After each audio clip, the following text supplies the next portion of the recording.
நண்பர்களே, இப்போ புதுசா வந்து இந்த வைடெல்லாம் சில சேஞ்சஸ் கொண்டு வந்தாங்க.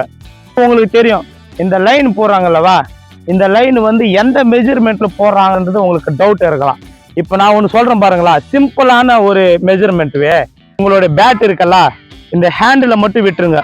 இந்த பகுதி இருக்கல்ல, இந்த பகுதியில இருந்து இந்த பகுதி வரையும் மெஜர் பண்ணீங்க வைட் லைன் ஆனது. உதாரணத்துக்கு சொல்றேன், எக்ஸ்பிளனேஷனோட சொல்றேன் வாங்க, நல்லா உங்களுக்கு புரியுற மாதிரி சொல்றேன் வாங்க.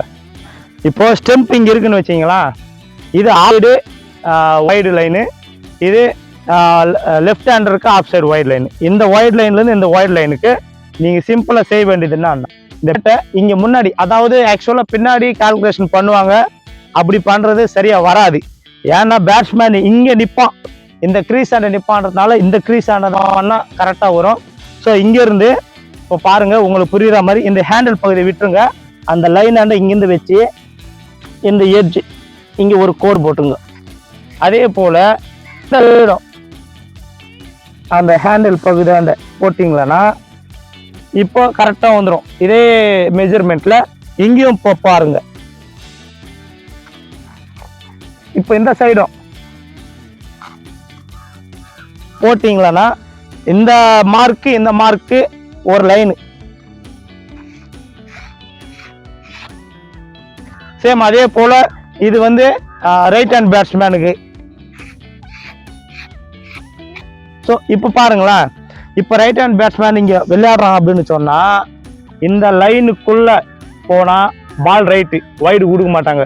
அதுக்கு அப்படி போனால் தான் வைடு. இன்னொரு விஷயம் டவுட் வரும் உங்களுக்கு, சரி ஃபுட் ஒர்க் போட்டு விளையாடுறோம், ஸ்டாண்டப்னு விளையாட ஓகே. இப்போ சிலர் இங்கே விளையாடுறான்னா இந்த லைனை இங்கே கன்சிடர் பண்ணுவாங்க, இந்த இங்கே இருக்கிற லைனை இங்கே கன்சிடர் பண்ணுவாங்க. ஸோ நம்ம ஃபுட் ஒர்க்கு எங்கே எடுத்துக்கின்னு கார்டு நிற்கிறோமோ அதுதான் மெயின்னு. அதே லெஃப்ட் ஹேண்டர் வரும்போது இப்படி விளையாடுவான். ஸோ லெஃப்ட் ஹேண்ட் கார்டு என்னன்னா இந்த இங்கே நிற்கும் போது லைன், அவன் கொஞ்சம் இப்படி தள்ளி வந்து நின்னா இந்த லைன் ஆட்டோமேட்டிக்காக இங்கே வந்துடும். இப்போ இந்த வீடியோவில் நான் சொல்ல வர்றது என்னன்னா, இந்த லைனோட மெஜர்மெண்ட் எப்படி போடணும் அப்படின்றது சிம்பிள் வே. ஆக்சுவலாக மெஜர்மெண்ட் எல்லாம் இருக்கு. இப்போ நம்ம டேப்பு அதெல்லாம் கொண்டு போயிட்டு பண்ண முடியாத பட்சத்தில் இந்த பேட்டை வச்சு எப்படி வைட் லைனை வந்து நம்ம லைன் பண்ணுறது அப்படின்றது தான் இந்த வீடியோ. லைக் பண்ணுங்க, சப்ஸ்கிரைப் பண்ணுங்க.